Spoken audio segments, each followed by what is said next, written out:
बड़ौदा उपचुनाव को लेकर के बयानबाजी शुरू हो गई है।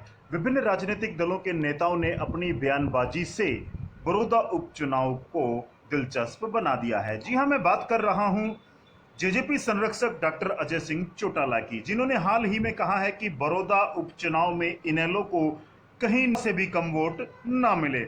जी हां, यह अजय चौटाला का बयान है। एक बार फिर से कटाक्ष किया है इनेलो पार्टी पर, कहा है कि कहीं इनेलो को नोटा से भी कम वोट ना मिले।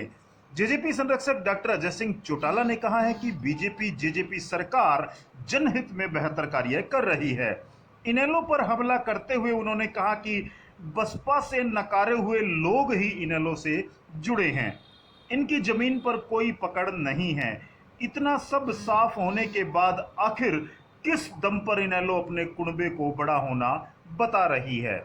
जी हां, आपने सुना, अजय इनसो कार्यालय के शुभारंभ पर पत्रकारों से बातचीत कर रहे थे। यहां उन्होंने यह बयान दिया है इनेलो के खिलाफ। बड़ौदा उपचुनाव जीतने का दावा करने के सवाल पर चौटाला ने कहा कि इनेलो पहले पता करे कि बड़ौदा में हुए इस बार के विधानसभा चुनाव व जींद उपचुनाव में इनेलो को कितने वोट मिले और जेजेपी को कितने।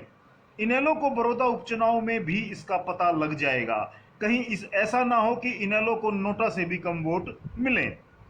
अजय चौटाला ने कहा कि बड़ौदा उपचुनाव को जेजेपी बीजेपी मिलकर मजबूती के साथ लड़ेगी।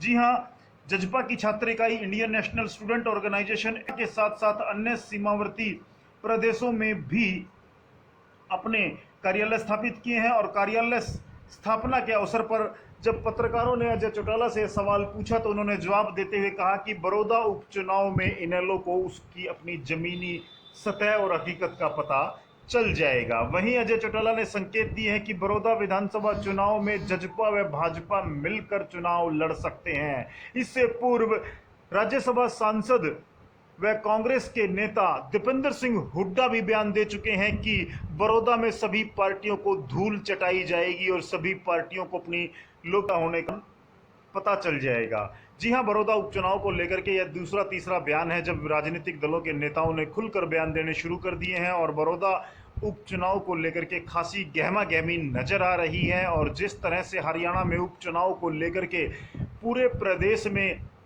माहौल गर्मा जाता है, चाहे जींद चुनाव की बात करें, वही हालात बड़ौदा विधानसभा उपचुनाव में नजर आ रहे हैं।